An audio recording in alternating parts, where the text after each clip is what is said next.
सहनावतु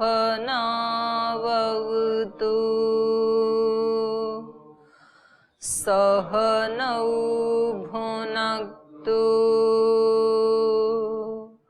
सह वीर्यं करवावहै तेजस्विनावधीतमस्तु मा विद्विषावहै। ओम शांति शांति शांति।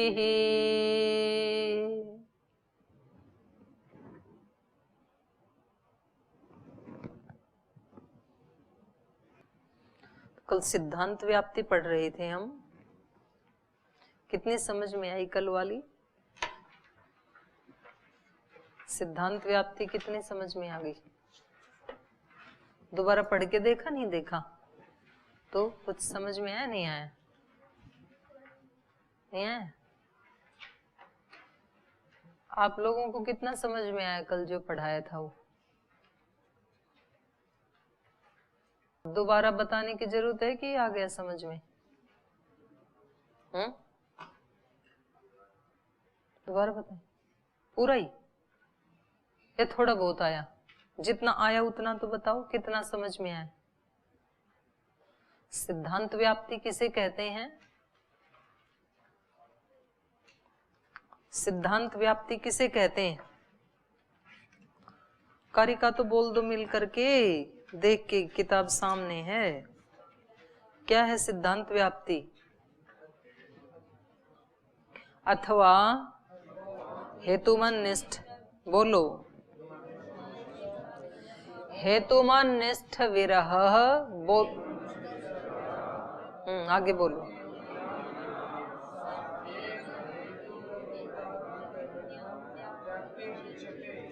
चलो आप इसको ना मिल के बोल दो तो मैं मान लूंगी कि आपको व्याप्ति का लक्षण तो पता है कम से कम।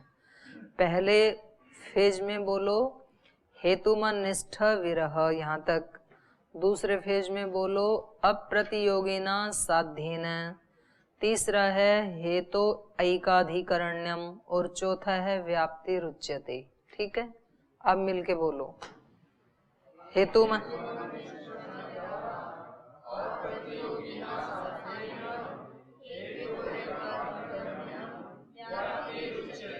हाँ, पास हो गए सारे। तो ये व्याप्ति किसको कहते हैं? अथवा इसलिए लगाया क्योंकि एक पहले भी व्याप्ति कह चुके थे। पहले वाली व्याप्ति क्या कहती है? साध्यवत अन्यस्मिन, हाँ, साध्यवत अन्यस्मिन असंबंध। साध्यवत से भिन्न में हेतु का असंबंध अर्थात अभाव। ये कह रहे हैं हेतुमन निष्ठ विरह अप्रतियोगिना साध्येन हेतु हो ऐकाधिकरण्यम व्याप्ति रुच्यते। हेतु मत मतलब हेतु वाला, और उस हेतु वाले में निष्ठ मतलब उसमें रहने वाला। तो हेतु वाले में रहने वाला, हेतु वाला कौन है?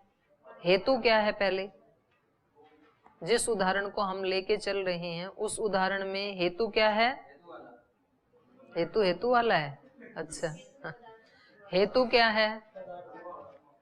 पर्वतो वह्निमान, इस उदाहरण को हम लेके चल रहे हैं। तो इस उदाहरण में हेतु क्या है? धूम। हेतु क्या है? हेतु वाला क्या है? पर्वत। तो ये हो गया हेतु मत। और हेतुमन निष्ठ, उस हेतु वाले में रहने वाला, हेतु वाले में रहने वाला विरह। विरह माने अभाव। हेतु वाले में रहने वाला अभाव। तो वो जो धूमवान पर्वत है उसमें अभाव रूप में कौन रह रहा है? अभाव के रूप में कौन है? हैं?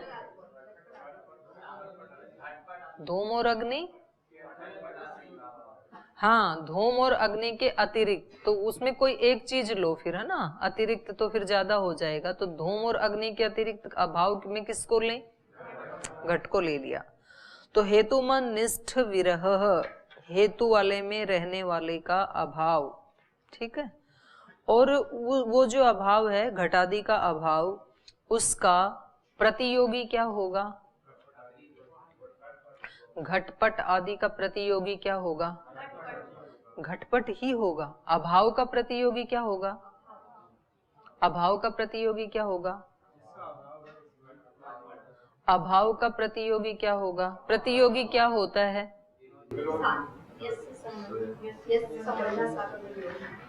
प्रतियोगी होता है यस्य संबंध। तो घट के साथ किसका संबंध होता है? घट का ही होता है, ठीक है। तो घट, अभाव का प्रतियोगी अभाव, घट का प्रतियोगी। तो यहाँ पर पर्वत में रहने वाला जो अभाव, तो वो अभाव है घटादि का अभाव। उस अभाव का जो प्रतियोगी वो क्या हो जाएंगे? घटादि। और उसका अप्रतियोगी साध्य वन्ही। अप्रतियोगी क्या होता है? नहीं, वो तो अनुयोगी होता है। अप्रतियोगी, हाँ, जिसके साथ कोई संबंध नहीं है। ऐसे बोलते हैं ना भाई ये आपका प्रतियोगी नहीं है, लोक में भी ये शब्द उसी अर्थ में प्रयोग किया जाता है। वैसे जरूरी नहीं है कि शास्त्र के सारे शब्द लोक में उसी अर्थ में प्रयुक्त हों, ये कोई आवश्यक नहीं है। जैसे अष्टाध्यायी में जो वृद्धि शब्द है वो अलग अर्थ में प्रयोग किया जाता है, लोक में जो वृद्धि शब्द है वो अलग अर्थ में किया जाता है। लेकिन ये जो प्रतियोगी अप्रतियोगी हैं ये लोक में भी इसी अर्थ में प्रयुक्त होते हैं। जैसे आपको अष्टाध्यायी सुनानी है और दूसरे गुरुकुल से भी आए हैं कोई अष्टाध्यायी सुनाने वाले, तो वही आपके प्रतियोगी होंगे ना। कोई साइंस वाला तो आपका प्रतियोगी नहीं होगा। जिसके साथ संबंध है तो उसी के साथ संबंध है ना आपका, तो वो प्रतियोगी होगा। जिसके साथ संबंध नहीं है वो अप्रतियोगी, भाई ये प्रतियोगी नहीं है। तो ये मतलब स्थूल रूप से समझने के लिए कह रहे हैं। घट का प्रतियोगी घट ही होगा, कोई भी घट होगा, मतलब उसका संबंध घटत्व से है ना। घट घट क्यों है? घटत्व के कारण।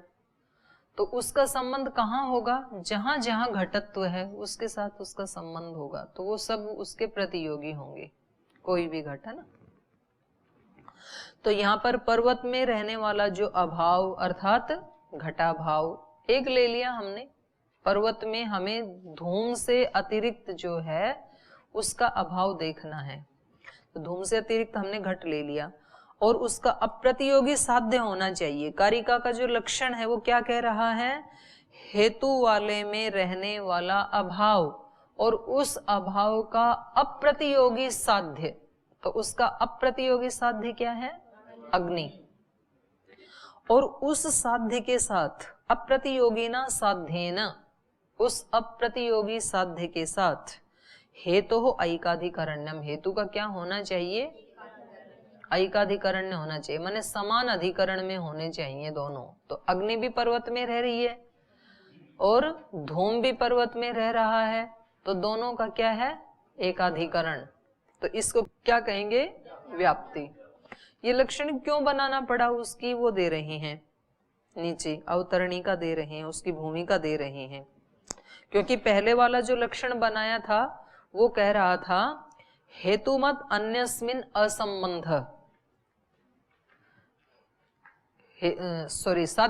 साध्यवत अन्यस्मिन असंबंध, साध्य वाले से भिन्न में हेतु का अभाव, असंबंध। याद है ना पीछे वाली व्याप्ति? तो देखो इसमें देखो, तो उस व्याप्ति को हमने ये देखा था कि उसका लक्षण जो है ना तो उसकी कहीं अतिव्याप्ति हो रही है और ना तो उसकी कहीं अव्याप्ति हो रही है, ना तो उसका अभाव है व्याप्ति का। तो कोई भी लक्षण करते हैं तो उसमें तीन दोष यदि ना हो, अतिव्याप्ति ना हो, अव्याप्ति ना हो, अभाव ना हो, तो वो लक्षण शुद्ध माना जाता है, प्रामाणिक माना जाता है। तो उन्होंने अपनी तरफ से उस कारिका को क्या कर दिया था? प्रामाणिक सिद्ध कर दिया था। तो ना तो उसकी कहीं अव्याप्ति दिखाई दे रही थी, ना तो कहीं अतिव्याप्ति दिखाई दे रही थी, ना तो अभाव दिखाई दे रहा। अब ये कह रहे हैं कि नहीं देखो इसमें दोष आएगा, जो पीछे वाला लक्षण आपने व्याप्ति का बनाया, कहाँ दोष आएगा? ननु केवलान्वयिनी, जो केवलान्वयिनी केवलान्वयी जो व्याप्ति है उसमें दोष आएगा। कैसे? तो पक्ष दिया इन्होंने जेयत्व आदौ, जेयत्व आदौ साध्ये साध्यवत अन्यस्मिन् अप्रसिद्धत्वात् अव्याप्ति ही। कह रहे हैं जो केवलान्वयी व्याप्ति होगी ना, जहां केवलान्वयी व्याप्ति कौन सी होती है? केवलान्वयी लक्षण बताओ, क्या कल बताया था? अत्यंता भावा प्रतियोगी। तो क्या अर्थ हुआ इसका?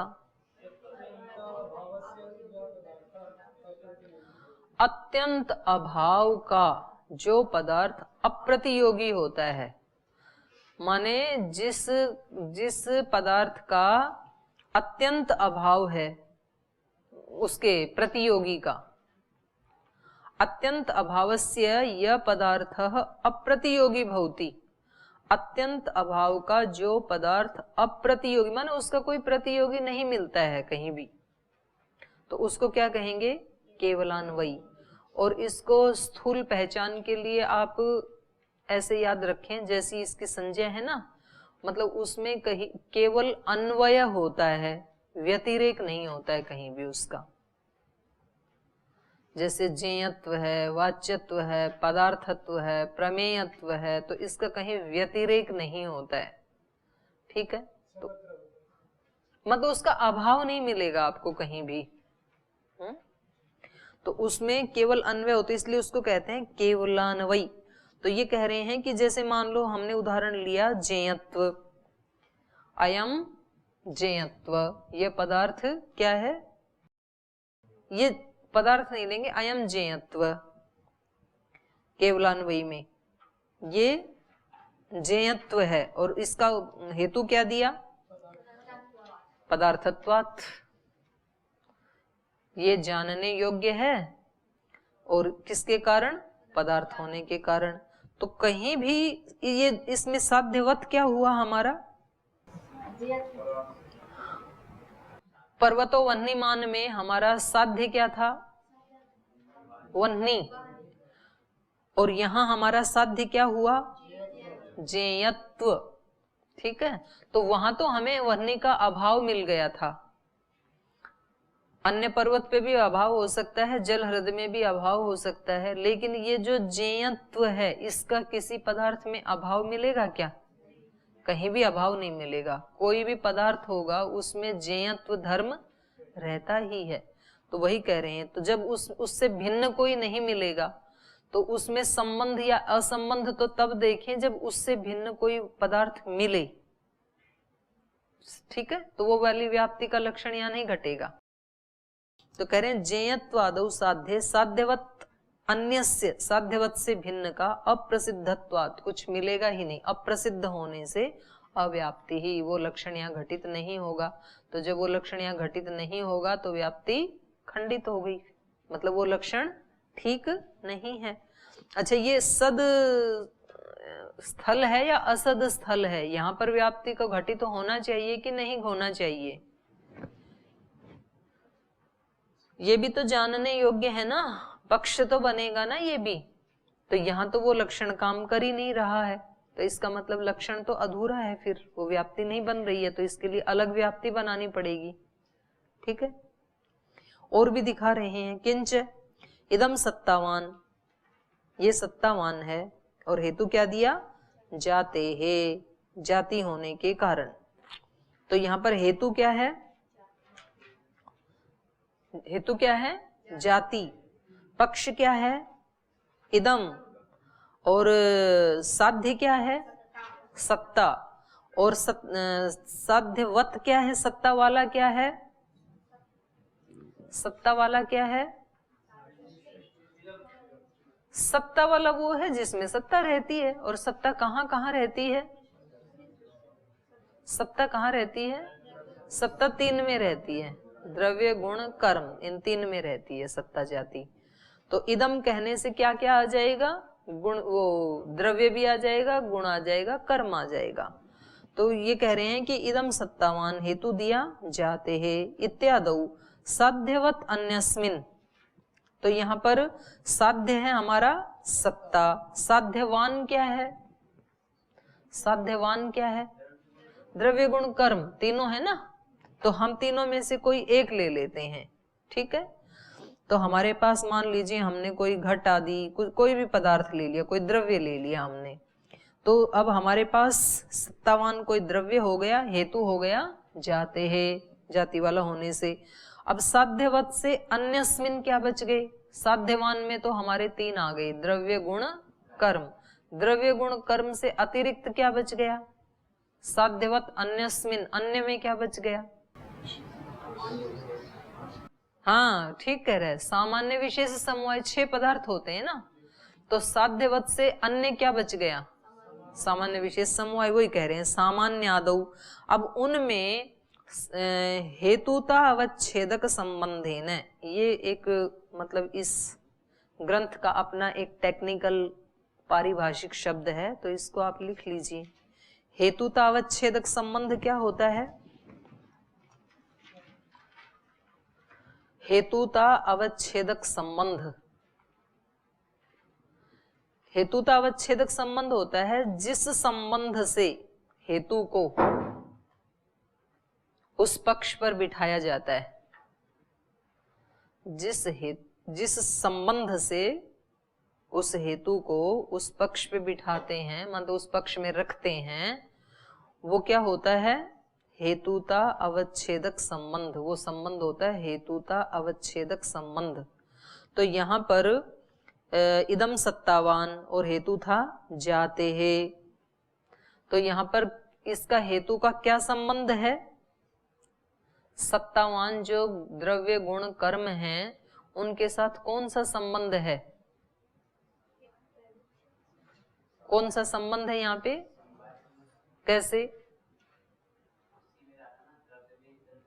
तो उसके लिए आप वो पढ़ा भी होगा ना वैशेषिक में, व्यक्ति और जाति में समवाय संबंध होता है, गुण गुणी में समवाय संबंध होता है, अवयव अवयवी में समवाय संबंध होता है। तो यहाँ जाति और व्यक्ति का संबंध हो रहा है, ठीक है। तो व्यक्ति और जाति में क्या संबंध होगा, समवाय संबंध। लेकिन समवाय संबंध इसमें दिखाई देगा कहीं आपको, सामान्य विशेष आदि में, समवाय विशेष आदि में सामान्य जाति का समवायन संबंध दिखाई देगा। जब संबंध दिखाई ही नहीं देगा तो असंबंध की बात कैसे कर सकते हैं हम। हमारी व्याप्ति क्या कह रही थी, साध्यवान से भिन्न में हेतु का असंबंध। तो साध्यवान हो गया हमारे पास द्रव्य गुण कर्म, ठीक है। उससे भिन्न हो गया हमारे पास सामान्य विशेष समवाय, उनमें तद भिन्न हो गया, उनमें हेतु का असंबंध। हेतु का असंबंध तो तब देखेंगे, पहले तो ये देखना है कि उनमें जाति का समवायन संबंध होता भी है कि नहीं होता है। तो सामान्य विशेष समवाय में कभी भी जाति का समवाय संबंध नहीं होता है, ठीक है, क्लियर। तो अब यहां व्याप्ति नहीं घटेगी ना, क्योंकि हमें तो क्या घटाना था, साध्यवत से अन्य में हेतु का असंबंध। अब यहाँ साध्यवत से अन्य में हेतु का संबंध होता ही नहीं है कभी, तो असंबंध की बात ही नहीं है, तो पहले वाली व्याप्ति घटित नहीं होगी, तो दोष आ गए ना। वही कह रहे हैं, देख लीजिए, सामान्यादौ हेतुता अवच्छेदक संबंधेन, हेतुता अवच्छेदक संबंध के द्वारा समवायेन, और वो संबंध क्या है, समवाय संबंध। उस समवाय संबंध के द्वारा वृत्तेः अप्रसिद्धत्वात्, वृत्ति के अप्रसिद्ध होने से, मतलब उसमें संबंध रहता ही नहीं है। वृत्ते माने संबंधस्य वर्तमानता, तो संबंध के अप्रसिद्ध होने से संबंध वहां रहता ही नहीं है, इसलिए अव्याप्ति ही। तो फिर अव्याप्ति हो जाएगी। पहले वाला जो लक्षण बताया था वो तो यहाँ घटित होगा ही नहीं। तो अतश्च आह, तो जब ये दोनों जगह दोष दिखा रहे हैं, एक तो केवलान्वयी उदाहरण में आएगा दोष, और दूसरा यहाँ आ गया सत्तावान जाते हैं, ठीक है। तो ये दो दोष आ गए वहां जो पहले वाला उदाहरण वो लक्षण बनाया था, इसलिए ये नया लक्षण बनाना पड़ा। अतः आह, इसलिए कह रहे हैं अथवा इति, जो हमारा पहला शब्द है अथवा कारिका का, उसको कह रहे हैं। और आगे क्या कह रहे हैं, हेतुमत निष्ठ, इसका अर्थ कर रहे हैं हेतुमति निष्ठा। हेतुमति मतलब हेतुमत, और हेतुमत का सप्तमी में हेतुमति। हेतुमति माने हेतु वाले में रहने वाला। तो हेतु वाला कौन है, पर्वत नहीं, हेतु क्या है, धूम, और हेतु है धूम, और हेतुमति हेतु वाले में अर्थात धूम वाले पर्वत में, ठीक है। हेतु वाले में मतलब धूम सहित पर्वत में, धूम वाले पर्वत में, धूमवान पर्वत में। निष्ठा, निष्ठा मतलब वृत्ति, निष्ठा मतलब रहना, उसकी वृत्ति। तो हेतुमति निष्ठा अर्थात वृत्ति ही, यस्य, यस्य कस्य, कस्य नहीं नहीं, धूम वाले पर्वत में वृत्ति का, वृत्तिर्यस्य, वृत्ति मतलब रहना, आवास, वो क्या है, वो है अभाव। वृत्तिर्यस्य, यस्य कस्य, अभावस्य, स तथा, तो उसको यहां लिया गया है, वो क्या है, विरह अर्थात अभावः। धूम वाले पर्वत में निष्ठा अर्थात वृत्तिर्यस्य स तथा, वो उस प्रकार का है, कौन, हेतु मन निष्ठ, उसको कहेंगे हेतु मन निष्ठ, हेतु वाले में रहने वाला। तो हेतु वाला है पर्वत, धूमवान पर्वत, उसमें रहने वाला है अभाव, हेतु मन निष्ठ विरह। तथा च हेत्वाधिकरण वृत्तयो अभावः तद अप्रतियोगिना साध्येन सह हेतो समानाधिकरण्यम व्याप्ति रुच्यते। तो ये जो अभी हमने चर्चा की वही कह रहे हैं, तथा च, तो इस प्रकार से हेत्वाधिकरण वृत्तयो अभावः, हेतु का अधिकरण क्या है, हेतु है धूम, उसका अधिकरण है पर्वत, और उस पर्वत में वृत्ति अर्थात वर्तमानता, तो किसकी वृत्ति है, अभाव की। अभावः तद अप्रतियोगिना, उस अभाव का अप्रतियोगिना साध्येन, अप्रतियोगी साध्य के साथ। अप्रतियोगी साध्य क्या है उस अभाव का, वह्नि, उस वह्नि के साथ। हेतुः समानाधिकरण्यम, हेतु का समानाधिकरण व्याप्ति रुच्यते, उसको व्याप्ति कहते हैं। तो यहाँ तक इस कारिका में जो ये व्याप्ति बनाई, इसका समन्वय कर दिया, माने लक्षण बना दिया, और ये लक्षण पूरा हो गया। ये लक्षण बनाना सार्थक हो गया। सार्थक क्यों हो गया, क्योंकि दो पक्ष ऐसे दिखा दिए भाष्यकार ने जहाँ पहले वाली व्याप्ति काम नहीं कर रही थी, हेतुमत अन्यस्मिन वाला वहां काम नहीं कर रहा था, तो ये इसको बनाना सार्थक हो गया, ठीक है। अब इसके एक दो वो दिखा रहे हैं गुण दोष, कहाँ दोष आएगा वो दिखा रहे हैं। तो किसी भी लक्षण का ये देखना होता है कि कहीं उसमें कोई दोष तो नहीं आ रहा है, कहीं कोई अव्याप्ति अतिव्याप्ति तो नहीं हो रही है, तो ये दिखा रहे हैं। तो ये कह रहे हैं यद्यपि वह्निमान धूमात इत्यादौ हेत्वधिकरण पर्वत आदि वृत्त्यभावः प्रतियोगित्वं तत्तद् वह्नादेः तत्तत् वह्नादे अस्ति इति अव्याप्ति, अस्ति इति अतिव्याप्ति। तो ये कह रहे हैं कि जैसे हमने उदाहरण लिया था, यद्यपि वह्निमान, पर्वतो वह्निमान, और हेतु क्या दिया था, धूमात। तो ये जो उदाहरण है इत्यादौ हेत्वाधिकरण पर्वत आदि, तो हेतु क्या था यहाँ पर, धूम, और उसका अधिकरण क्या है, पर्वत, और उस पर्वत आदि में वृत्ति का अभाव, किसका अभाव है वहां पर? घटपट आदि का। तो कह रहे हैं वृत्ति के अभाव का प्रतियोगी, तो वो हमने क्या लिया था वहां पे? घट आदि लिए थे। ये कह रहे हैं कि वहां पर जो महानसीय अग्नि है उसका भी तो अभाव है ना पर्वत पे, तो उसको ले सकते हैं ना। जो धूमवान पर्वत है, उस धूमवान पर्वत में उससे भिन्न हेतु अधिकरण जो है धूमवान पर्वत, उसमें जो अभाव, मतलब उसमें जो वृत्ति, तो वृत्ति को हमने लिया था अभाव, तो कह रहे हैं वो अभाव हमने घटपट आदि लिया था, तो हम महानसीय अग्नि भी तो ले सकते हैं ना। पर्वत पर महानसीय अग्नि नहीं है ना, नहीं है, तो उसका अभाव हो गया। और उसके साथ अप्रतियोगी साध्य, जो हमारा लक्षण है व्याप्ति का, ये कह रहा है जिसका अभाव, उस अभाव का अप्रतियोगी साध्य और उसके साथ हेतु का समानाधिकरण होना चाहिए। तो वहां पर तो व्याप्ति घटित हो गई थी हमारी जब हमने घटपट आदि लिए तब तो, लेकिन यदि हमने यहाँ पर अभाव रूप में ले लिया महानसीय अग्नि, तो उसका क्या है? यहाँ पे अभाव है। पर्वत के ऊपर रसोई वाली अग्नि नहीं है ना, पर्वत के ऊपर कौन सी वाली अग्नि है? सामान्य अग्नि है एक। तो कह रहे हैं यहाँ पर रसोई वाली महानसीय अग्नि का अभाव है। तो अब ये जो हमारा साध्य है, साध्य क्या है हमारा? वह्नि।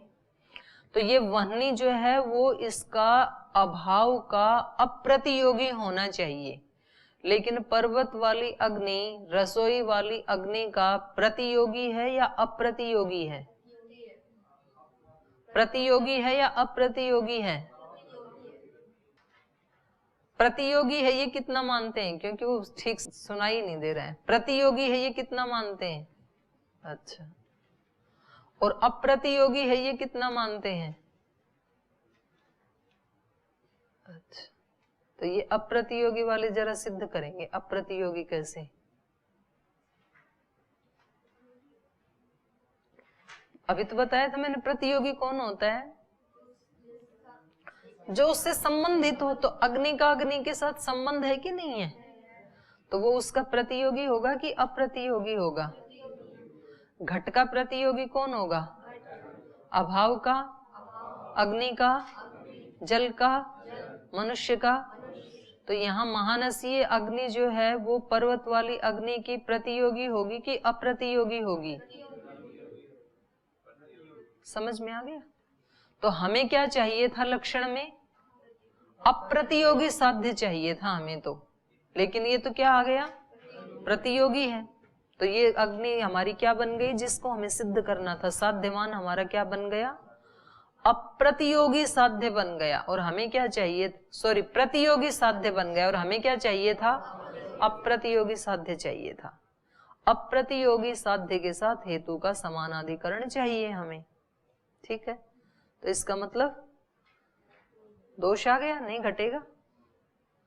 समझ में आ गया ना? क्यों नहीं आ रहा? नहीं आ रहा? पुस्तक नहीं है? हाँ, फिर पुस्तक नहीं है तो उसमें देख लो, कोई बात। यहां पर जो हमने कहा पर्वतो वह्निमान, तो यहां पर पक्ष क्या है? पर्वत। साध्य क्या है? वह्नि। और साध्यवान क्या है? साध्यवान।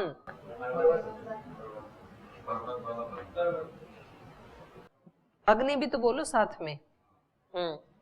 और उससे भिन्न क्या है? इसको घटाओ। ये जो लक्षण बताया ना इन्होंने, ये क्या कह रहे हैं? हेतु वाले में रहने वाला अभाव। तो हेतु वाला तो यहाँ हो गया पर्वत, हेतु वाले में रहने वाला अभाव। तो अभाव यहाँ पर किचन वाली अग्नि का भी है ना अभाव? है ना अभाव? नहीं है ना वो अग्नि वहां पे। तो हेतु वाले में रहने वाला अभाव, उस अभाव का जो अप्रतियोगी साध्य, वो जो अग्नि है वो क्या हो गई हमारे लिए यहाँ पर्वत पे? अभाव। ठीक है। उस अभाव का अप्रतियोगी साध्य चाहिए हमें, तब व्याप्ति घटे। लेकिन ये जो पर्वत की अग्नि है, ये महानसीय अग्नि का अप्रतियोगी साध्य नहीं है, माने अप्रतियोगी नहीं है ये समझ लो आप। क्या है? प्रतियोगी है। प्रतियोगी है तो नहीं घटेगा लक्षण,